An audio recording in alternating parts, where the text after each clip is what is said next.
welcome to Leaders of Tomorrow, the only daily enabling platform for small businesses. Over the past 7 years, we've understood what matters the most to you, the entrepreneur. And in year 8, we're taking head-on 2 of your most pressing concerns, that are funding and mentoring. I'm Sananda Jayasilan. 2 small giants in focus tonight. First up is Isprava. On the other side of a break is Flow.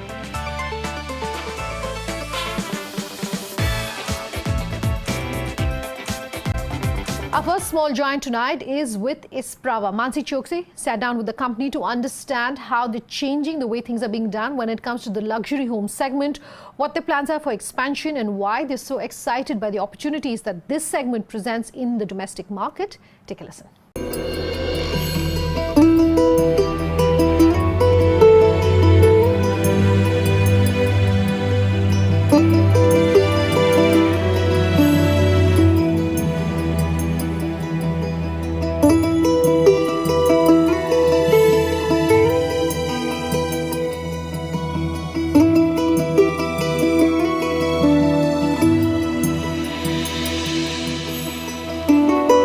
Thank you so much for joining us on the show, Nibran.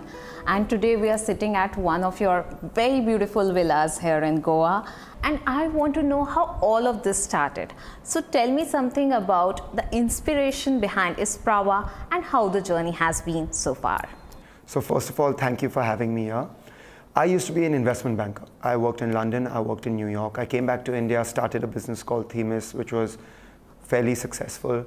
Came to Goa on a holiday, decided that I wanted a home, didn't like anything that anyone was building, so decided to build my own home, couldn't afford it, so then sold it, and that's how Isprava started. Tell me more about the different verticals and avenues you have under this umbrella of Isprava. So we have 2 verticals. One is the real estate development piece, where we build very, very beautiful homes. The way we're different from anyone else is, number one, our homes are fully furnished. So we have buyers from around the world, I think, London, New York, Bombay, Delhi, Singapore. And by fully furnishing them, we take away all headache and all friction of owning that home. We then manage the homes. So again, everything from your cleaners to your staff to, electricians, plumbers, pool attendants, it's all handled and managed for you. And thirdly, we rent out your home on your behalf, which leads me to the second vertical, which is the hospitality vertical, which is where we take over either homes built by us or homes not built by us, but very, very beautiful homes. Right. We then service them. So when you come for a holiday, you can live in a unique home, a private home, but you get the service of a hotel. In terms of locations, our development piece is currently in Goa, down south in India in the Nilgiris, and in Alibag. And our rental and hospitality piece is in Goa, in the Nilgiris, Kunur, Alibag, and we're scaling across India. We're also going to be launching in Phuket, Bali, and Koh Samui in the next few months. Maintaining luxury properties all across Goa and beyond would need a small army of staff. Give me an insight into the workings of your organization. Sure. So I'd like to take a step back, actually. As a company, we have very strong values. And one of our key values is that if someone buys a home from us, the relationship starts after they bought the home. So unlike other builders where the relationship ends there, we believe our relationship starts there. So we handhold the homeowner through the many, many years of them owning the home. As you said, we have an army of staff, not necessarily an army, we have very, very good teams. I think those teams are very empowered teams. They train well, they come from great backgrounds. I think again, we have strong training programs, we have SOPs in place. Ultimately, my belief though is to manage and maintain these homes, technology is needed, and that's what we're working on.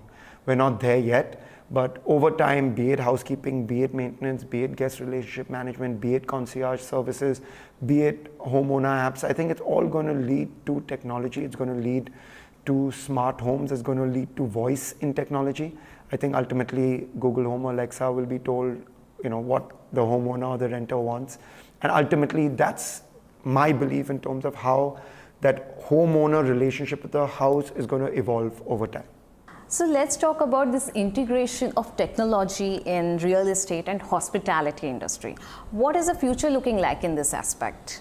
So let's start with real estate, right? I believe real estate is very, very disruptible. It is an old school industry. In a country like India, The winners in real estate were historically people who are not necessarily the most professional in terms of being a construction company, but these were people who managed to work around the bureaucracy and work around permissions and work around liaisoning and work around cleaning up land. I think that's changing with the advent of RERA. Technology is going to play a great role. Number one, there will be technology for how we build homes. Right, there are companies like Cartera in America that are doing prefab homes and shipping them. So from building a building in 2 and 3 years, that will get cut down to a few months. I think as a company, we use technology in sales. We use Salesforce. We use a lot of artificial intelligence. We use a lot of machine learning in our marketing and our sales.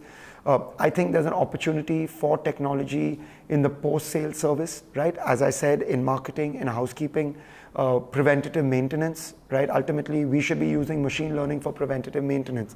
The machine should be able to tell us, or the computer should be able to tell us which AC is going to stop working when, right? And that only happens as data comes in and you have stronger and stronger technology around it. We are going to be using, and we continue to use technology on our front end, in our booking engines for hospitality, how we then scrape the internet in terms of getting compression pricing. So I think technology is a very, very key pillar, both for the real estate space and the hospitality space. And over time, you're going to see it happening, right? I'm interested in knowing that how you are using AI in operations of your company. So we use machine learning more than AI, especially in marketing. That is a very, very important thing for us. So in terms of how we place our Google ads or how we place our Facebook or Instagram ad is based on some sort of machine learning. So what are and what were some of the biggest challenges that you faced while working in this space here in Goa? Sure. So number one, real estate comes with challenges, right? Land acquisition is a challenge. In Kunur, you have certain rules, which is, if Kunur falls under Tamil Nadu, there's certain land laws and rules. Goa has its own set of challenges. Alibag, Sri Lanka, all have their own set of challenges. The challenges mainly are around land acquisition. Number two is our product is genuinely world class. And because we've taken out the friction, right? We've taken out the friction from furnishing it, right? Our homes are fully furnished down to the wine glasses, the Netflix, and the soap and shampoo. There was a challenge in convincing potential buyers early on that, hey, listen, what we're giving you is different from what any other real estate player gives you. That is now a challenge that we've luckily crossed, and now we have a waiting list of buyers, luckily for us. Sure. In hospitality, I believe the challenges are going to be around regulations. I think over time, the hotel lobby as a whole are going to view the Airbnbs, the marketplaces, and the homestay owners of the world as some sort of threat.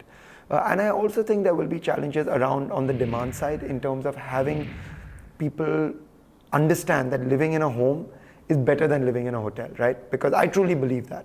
Anywhere I go, I live in a home. Airbnb, One Fine Stay have trained people, but I think over time there's a lot more training needed because I truly believe a home is a better place than a hotel. So real estate and hospitality and your integration of both is a very capital intensive kind of a structure here. So tell me something about your fundraising experience. Sure.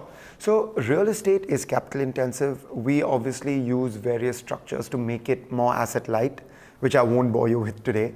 On the hospitality front, again, we as a company like to run, at least at a unit level, a profitable business. We're not, in the tech play of running, at least at a unit level, a non-profitable business.